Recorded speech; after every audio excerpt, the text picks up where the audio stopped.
The waiter looked right through me like I was invisible, his eyes scanning past my table as if I didn't exist. When he finally approached, his voice dripped with condescension. "What do you want?" Not, "How may I help you?" or "What can I get started for you today?" Just, "What do you want?" Like I was bothering him by simply existing in his restaurant. Which country are you listening from? Tell us in the comments below. My name is Maya Johnson, and I've spent the last 15 years of my life building something I'm proud of. At 38, I'm the senior food critic for Metropolitan Dining, one of the most respected culinary publications on the East Coast. My reviews can make or break restaurants, my recommendations fill reservation books for months, and my byline carries weight in an industry that's notoriously difficult to penetrate.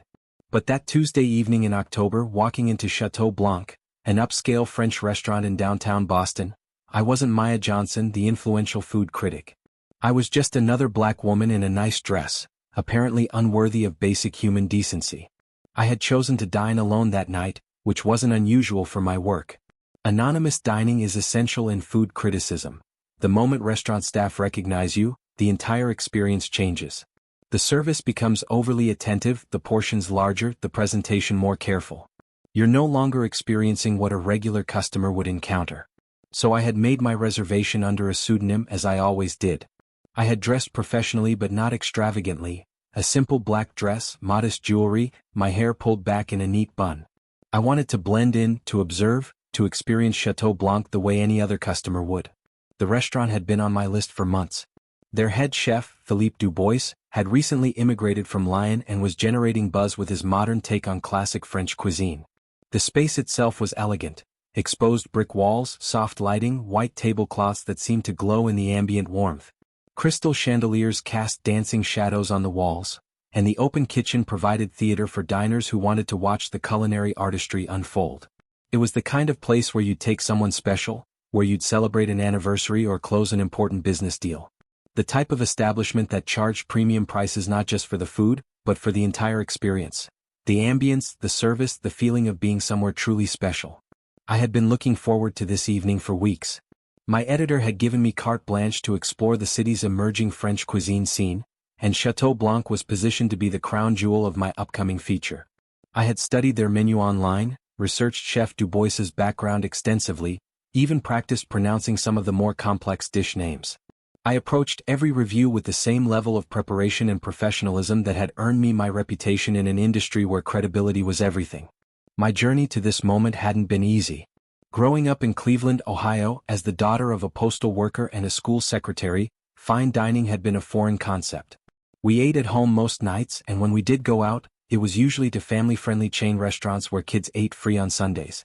The idea that someone could make a living writing about food seemed as impossible as becoming an astronaut. But I had always been curious about different cultures, different flavors, different ways of experiencing the world through cuisine.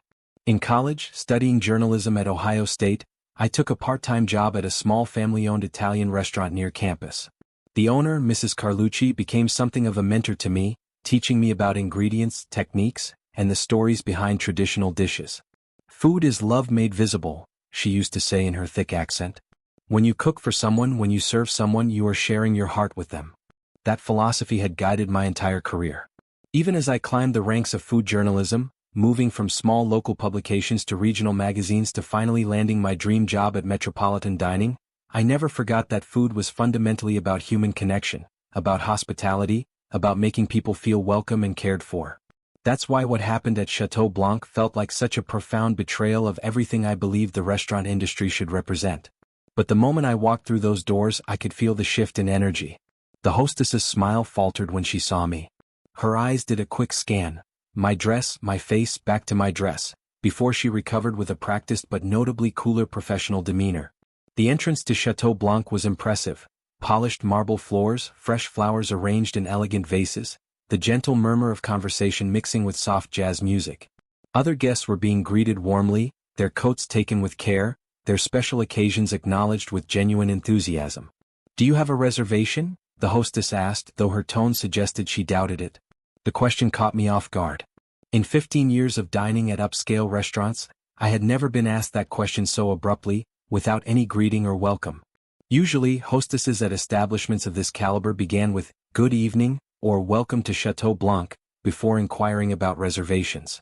Yes, under Patterson, I replied, giving her my pseudonym. She checked her book with unnecessary thoroughness, running her finger down the list multiple times as if my name might magically appear through sheer persistence.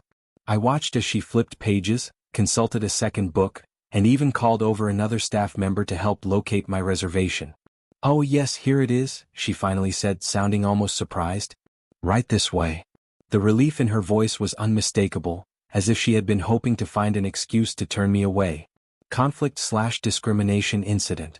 She led me through the main dining room, past tables filled with well-dressed couples enjoying their meals in the warm glow of candlelight. I noticed how she walked, quickly, without the leisurely pace she had used with the couple who had entered just before me. We passed the prime tables by the windows overlooking the bustling street below, past the cozy booths along the exposed brick wall where intimate conversations flourished, past the tables with the best views of the open kitchen where Chef Dubois and his team worked their culinary magic.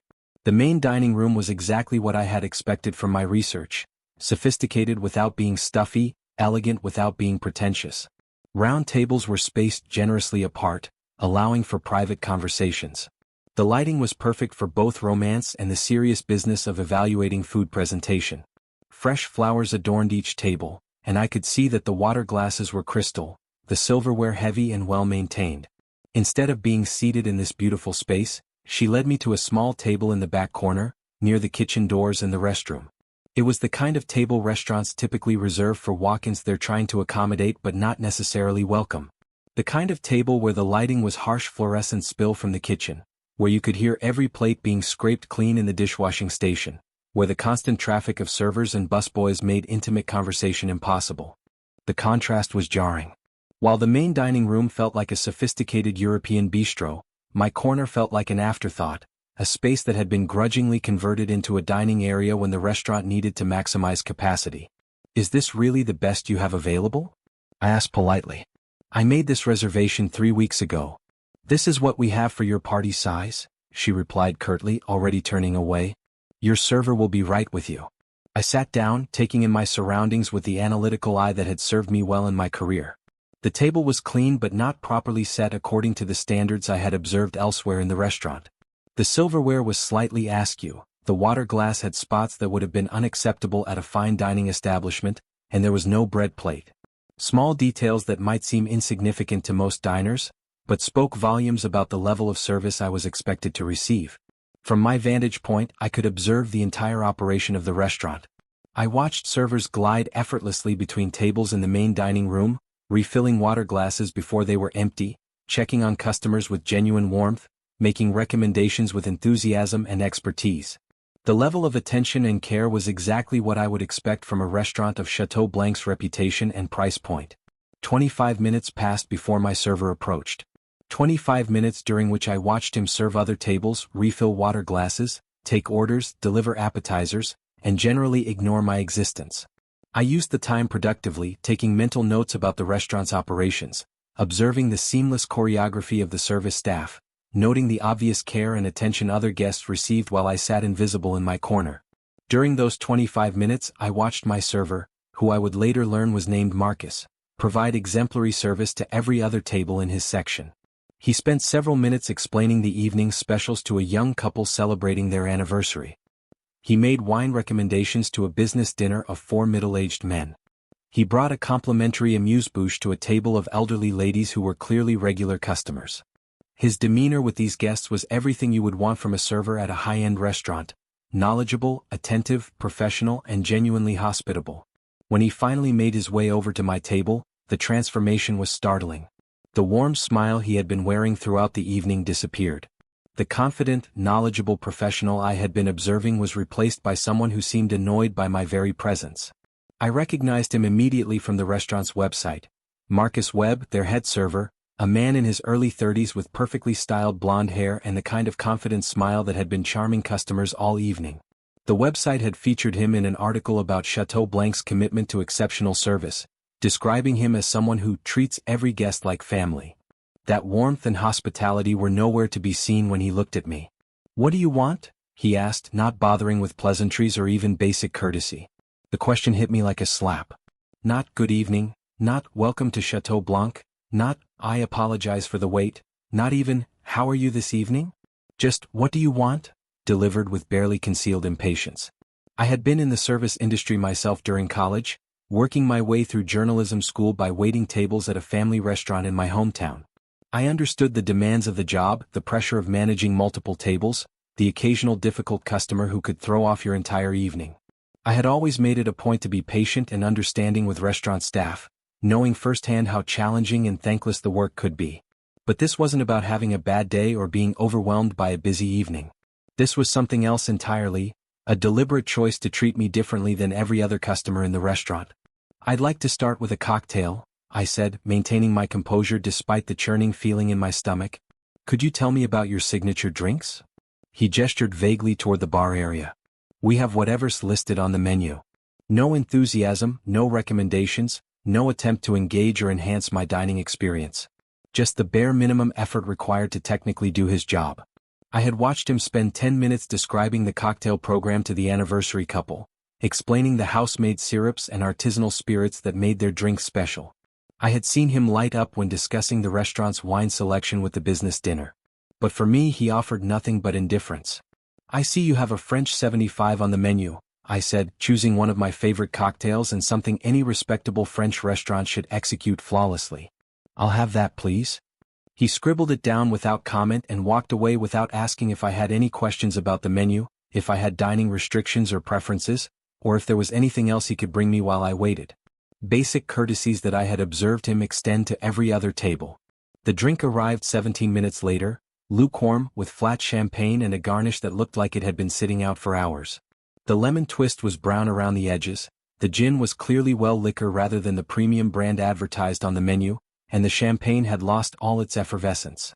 At other tables, I had watched Marcus carefully crafting cocktails with the bartender, adjusting garnishes with tweezers, ensuring that every detail was perfect before presenting them to customers with a flourish. My drink looked and tasted like an afterthought, something thrown together with whatever ingredients were most convenient rather than crafted with care and attention. "I'm ready to order," I said when he returned, though he hadn't asked if I needed more time or if I had any questions about the menu.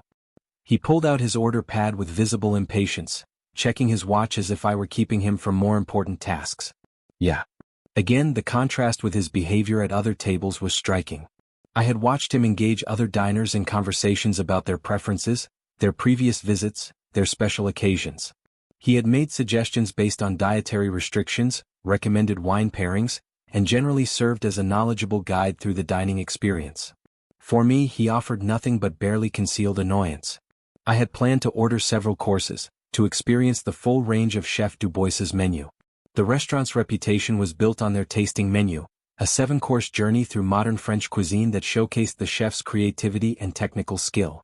I had been looking forward to trying their signature dishes, the preparations that had earned them recognition in national food magazines. Instead, I found myself in the uncomfortable position of trying to navigate a server who clearly wished I would disappear. "I'll start with the duck confit salad," I began, choosing one of the appetizers that had received particular praise in other reviews. "We're out of that," he interrupted, though I had seen it delivered to 2 other tables in the past half hour. In fact, I had watched him personally serve it to the business dinner, describing the preparation method and the sourcing of the duck with obvious pride. "Okay, how about the foie gras appetizer?" I tried, selecting another of their specialties. "Also out." This was becoming absurd. I was witnessing a level of deliberate obstruction that went beyond poor service into something approaching hostility. "What appetizers do you have available?" I asked, trying to maintain my professional composure while documenting what was clearly discriminatory treatment. He rattled off a list of the most basic items on the menu: a house salad, soup of the day, and shrimp cocktail. None of the dishes I had specifically come to try, none of the specialties that had earned Chateau Blanc its growing reputation, none of the innovative preparations that separated this restaurant from any chain establishment. It was as if he was deliberately steering me toward the most mundane, least interesting options available, ensuring that my dining experience would be as unremarkable as possible. "Fine," I said, my patience wearing thin but my professional instincts still intact. "I'll have the house salad and the chicken breast." "How do you want the chicken?" "Medium, please." He wrote it down and walked away without confirming the order, without asking about sides or sauces, without offering any of the additional attention that would normally accompany an entree at a restaurant of this caliber. Rising tension. The salad that arrived 28 minutes later was a disappointment that bordered on insult. The greens were wilted, clearly several hours old, and the dressing had been applied so long ago that it had made the lettuce soggy and unappetizing. The tomatoes were mealy and flavorless, the cucumbers were starting to yellow around the edges, and the croutons were stale. The portion was noticeably smaller than the gorgeous, fresh salads I had observed being served to other diners, compositions that looked like works of art, with vibrant vegetables, house-made dressings, and creative garnishes that elevated simple ingredients into something special. My salad looked like something that might be served at a highway rest stop, not at a restaurant that charged $18 for what they described on the menu as seasonal greens with garden vegetables and champagne vinaigrette. I ate what I could, taking mental notes for what was shaping up to be a very different kind of review than I had anticipated. The experience was already a disaster, but not in the way I had expected. I had come prepared to critique the food, the atmosphere, the overall dining experience from a culinary perspective. I hadn't come prepared to document what felt like deliberate discrimination. As I picked at my disappointing salad, I continued to observe the service at other tables. The contrast was becoming more pronounced as the evening progressed. I watched Marcus present a beautiful composed salad to a woman dining alone at a prime table by the window, the same woman who had arrived after me but been seated immediately in a much better location. Her salad was a masterpiece of color and texture, with microgreens, heirloom tomatoes, and what appeared to be house-made cheese. Marcus spent several minutes describing the ingredients and their sourcing, clearly taking pride in the restaurant's commitment to quality. The difference between her experience and mine was so stark that other diners might have noticed if they had been paying attention. But this was the insidious nature of discrimination in service industries. It was subtle enough to be deniable while being obvious enough to be humiliating. The chicken, when it finally arrived 45 minutes after I had ordered it, was a catastrophe. Overcooked to the point of being dry and rubbery, it bore no resemblance to the perfectly prepared entrees I had watched emerge from the kitchen all evening. The sauce, which the menu described as a cognac cream reduction, was congealed and bitter, clearly having sat under heat lamps for an extended period. The vegetables were obviously reheated, mushy and flavorless, and the potato accompaniment was cold in the center. The presentation looked like something from a chain restaurant rather than an establishment charging $48 for what they claimed was free-range chicken breast with seasonal vegetables and classic French sauce. I had watched the same dish being served to other tables, where it arrived as an elegant composition of perfectly cooked protein, vibrant vegetables, and silky sauce that spoke to the chef's skill and attention to detail. My version looked like it had been assembled from whatever ingredients were most convenient, without any regard for quality or presentation. It was the kind of meal that would have sent me straight to the kitchen in righteous indignation if I had been dining with friends or family. But I was alone, isolated in my corner table, increasingly aware that I was being treated as less than human by staff who seemed determined to make my evening as unpleasant as possible. Marcus checked on me exactly once during the meal, appearing at my table with the perfunctory question, "Everything okay?" delivered in a tone that suggested he hoped I would just pay my bill and leave. He didn't wait for a detailed answer, didn't ask about the quality of the food, didn't offer to remedy any problems.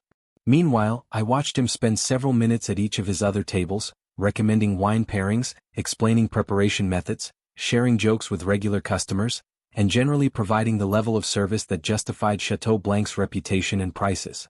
The contrast was so stark, so obvious, that I began to feel a familiar heaviness in my chest. It was the same feeling I had experienced countless times throughout my life, in department stores where security guards followed me through aisles while ignoring white shoppers who were actually shoplifting, in professional settings where colleagues questioned my qualifications despite my obvious expertise, in social situations where I was made to feel like an outsider in my own country.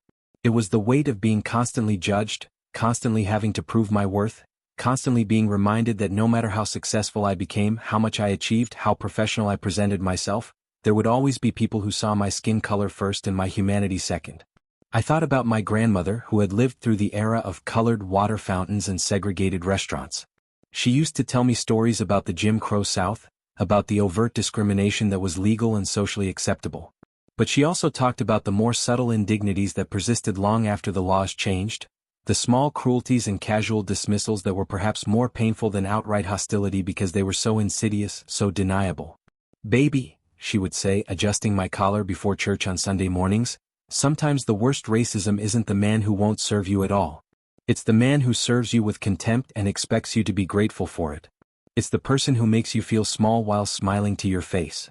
Sitting in that corner of Chateau Blanc, picking at my overpriced, poorly prepared meal while watching other diners receive the kind of hospitality I had hoped to experience, I understood exactly what she meant. I thought about all the times I had chosen to remain silent in similar situations, telling myself that it wasn't worth the confrontation, that I might have been imagining things, that speaking up would only make things worse. I thought about the advice well-meaning mentors had given me over the years about picking my battles, about not being seen as an angry black woman, about the importance of maintaining professional relationships in a small industry. But I also thought about my responsibility as someone with a platform, someone whose voice carried weight in an industry that shaped how people experienced hospitality and community. I thought about all the other diners who might face similar treatment but lacked the resources or confidence to speak up. I thought about the young journalists of color I had mentored over the years, and what message I would be sending if I accepted this treatment in silence. Most importantly, I thought about my own dignity and self-respect, and what it would cost me to pretend that what was happening was acceptable. Turning point/twist. I finished what I could stomach of my meal and signaled for the check. Marcus dropped it on my table without a word, without asking if I wanted dessert or coffee, without any of the courtesies that had extended the evening for other diners. The total was $127 for one of the worst dining experiences I had ever endured, a price that would have been reasonable for an excellent meal but felt like theft for what I had received. I paid with my business credit card, the same American Express card I used for all my professional expenses. It was issued in my full name, Maya Elizabeth Johnson, Senior Food Critic, Metropolitan Dining Magazine. As Marcus processed the payment, I watched his expression change. He was looking at the name on the card and I could see the wheels turning in his head, the dawning recognition of who I might be. His face went pale as the implications began to sink in. Johnson? He said, his voice suddenly uncertain. Are you? Do you work for? Yes, I said simply. I'm Maya Johnson from Metropolitan Dining.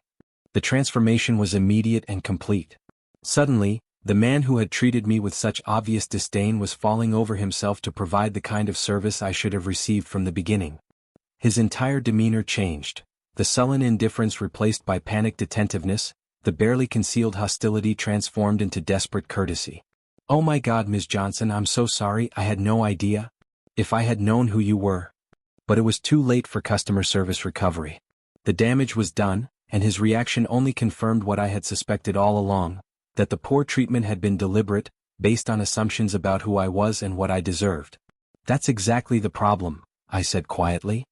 You should treat every customer with respect and professionalism, regardless of who they are or what you think they can do for you. He was stammering apologies, offering to comp the meal, promising to bring me back as a VIP guest, but I could see in his eyes that he still didn't understand the fundamental issue. He was sorry that he had made a mistake, sorry that he had mistreated someone with influence, but I wasn't convinced he was sorry about the treatment itself. I stood up from my table and walked toward the front of the restaurant, but instead of heading for the exit, I made a detour to the host station where I had first been greeted with such obvious reluctance. Excuse me, I said to the hostess, who looked up from her reservation book with the same strained smile she had offered upon my arrival. How was everything? She asked, the question clearly perfunctory, asked out of habit rather than genuine interest. I'd like to speak with the manager, please. Her expression shifted to concern. Is there a problem? Yes, I said calmly. There's a significant problem. She disappeared into the back of the restaurant, and within minutes, a man in his 50s approached me. He was impeccably dressed in a tailored suit, with the kind of polished professionalism that suggested he was either the owner or general manager. His manner was confident but cautious, clearly wondering what kind of situation he was walking into. Good evening, he said, extending his hand with a practiced smile. I'm Robert Mitchell, the owner of Chateau Blanc. I understand you wanted to speak with me? Yes, Mr. Mitchell. My name is Maya Johnson. I'm the senior food critic for Metropolitan Dining Magazine. The color drained from his face as the implications hit him. Metropolitan Dining was required reading for anyone serious about the restaurant industry in New England. Our reviews could make or break establishments, our annual awards were covered by local media, and our recommendations drove significant business to restaurants throughout the region. I made a reservation tonight under a pseudonym, which is standard practice in my industry, I continued. I came here to review your restaurant for an upcoming feature on Boston's emerging French cuisine scene. He was already starting to stammer an apology, his hands moving nervously as he processed what this meant for his business, but I held up my hand to stop him. Let me finish, please.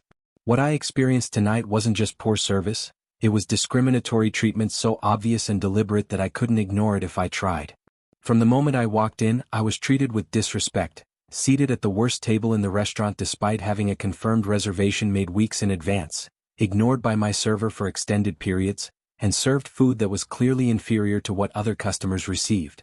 By now, Marcus had appeared at the host station, his face ashen as he obviously realized the magnitude of his mistake. Other staff members were beginning to gather, sensing the gravity of the situation from their boss's expression and the tension in the air. "Ms. Johnson, I'm so sorry, there must be some misunderstanding," Mr. Mitchell began, but I wasn't finished. "There's no misunderstanding," I said firmly, my voice carrying clearly enough that nearby diners were beginning to take notice. "I've been dining anonymously in restaurants for 15 years. I know the difference between an off night and deliberate discrimination. I watched your staff provide excellent service to every other customer while treating me like an unwelcome intruder in my own country. Resolution. I want you to know," I continued, my voice steady but carrying the weight of years of accumulated frustration and professional authority, "that I came here tonight hoping to write a positive review. I was excited about Chef Dubois's reputation, enthusiastic about featuring Chateau Blanc prominently in my article about Boston's French cuisine renaissance. I had done extensive research, studied your menu, and approached this evening with genuine anticipation." Mr. Mitchell was listening intently now, understanding that his restaurant's reputation hung in the balance of this conversation. "Instead, I'll be writing about something entirely different.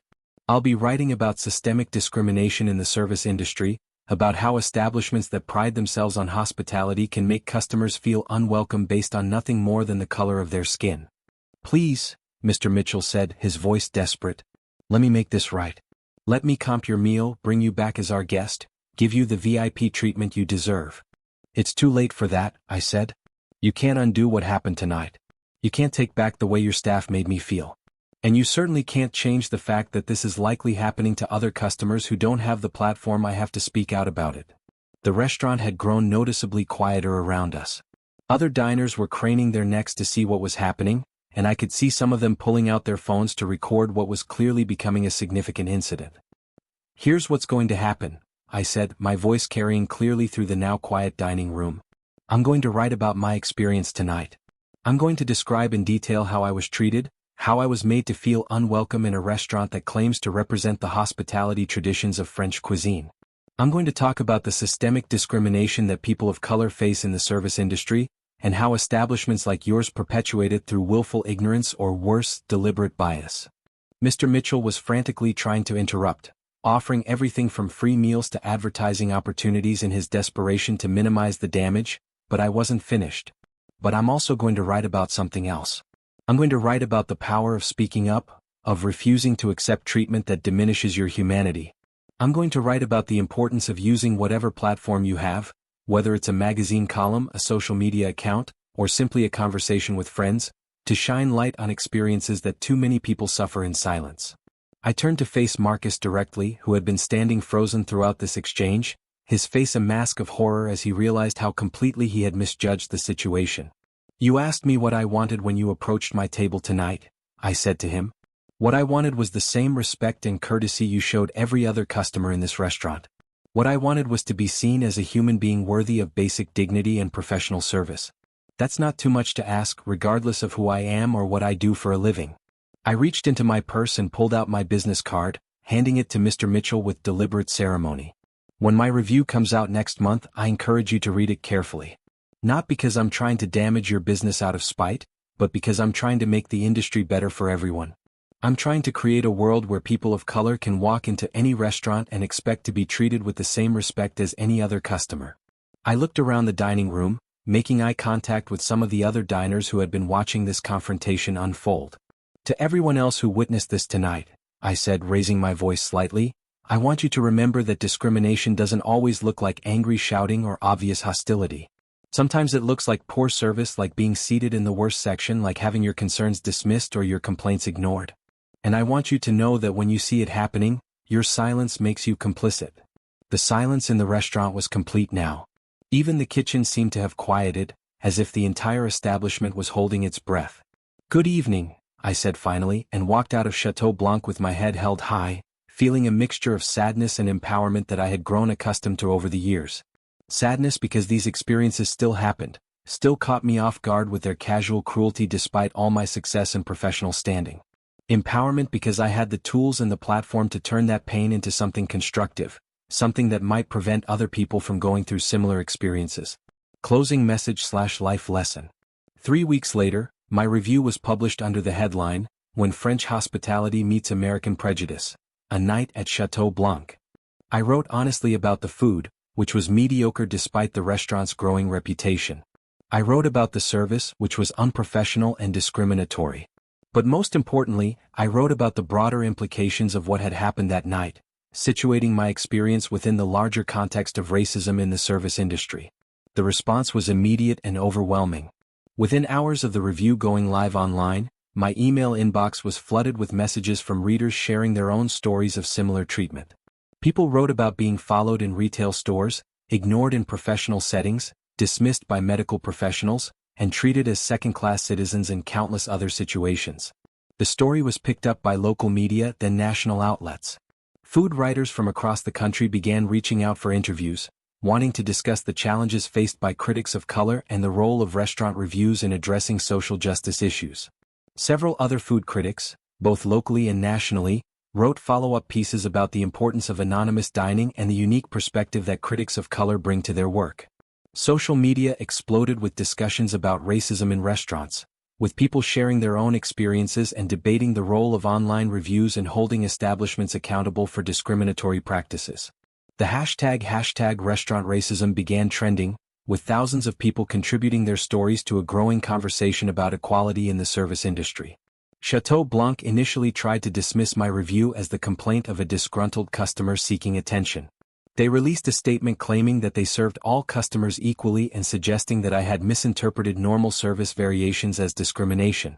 But when other diners began sharing similar experiences, when the local media picked up the story, when their reservation book started showing more cancellations than bookings, they were forced to confront the reality of their establishment. The restaurant's online reviews plummeted as people who had previously overlooked subtle discriminatory treatment began to recognize and report it. Former employees came forward with stories about management's attitudes toward customers of color, about explicit instructions to seat certain customers in less desirable areas, about a culture that tacitly encouraged differential treatment based on race. A local civil rights organization announced that they were investigating multiple complaints against Chateau Blanc, and the state attorney general's office began looking into whether the restaurant's practices violated public accommodation laws. Within 6 weeks, Chateau Blanc had lost 2 major private event contracts, their weekend reservations had dropped by 40%, and their insurance company was expressing concern about potential liability issues. Mr. Mitchell eventually reached out to me, not to offer compensation or demand a retraction, but to ask for guidance. He wanted to understand how to create a more inclusive environment, how to train his staff to provide consistent service regardless of a customer's race or appearance, how to rebuild his restaurant's reputation in a way that demonstrated genuine commitment to change rather than mere damage control. It was a conversation I had had many times with other business owners over the years, and while I was initially skeptical of his motivations, I appreciated his willingness to engage with the issues rather than simply dismissing them. We met for coffee at a neutral location 6 months later. He had spent those months implementing significant changes: mandatory bias training for all staff, restructured seating policies to ensure fairness, new management oversight procedures, and a partnership with local civil rights organizations to develop ongoing accountability measures.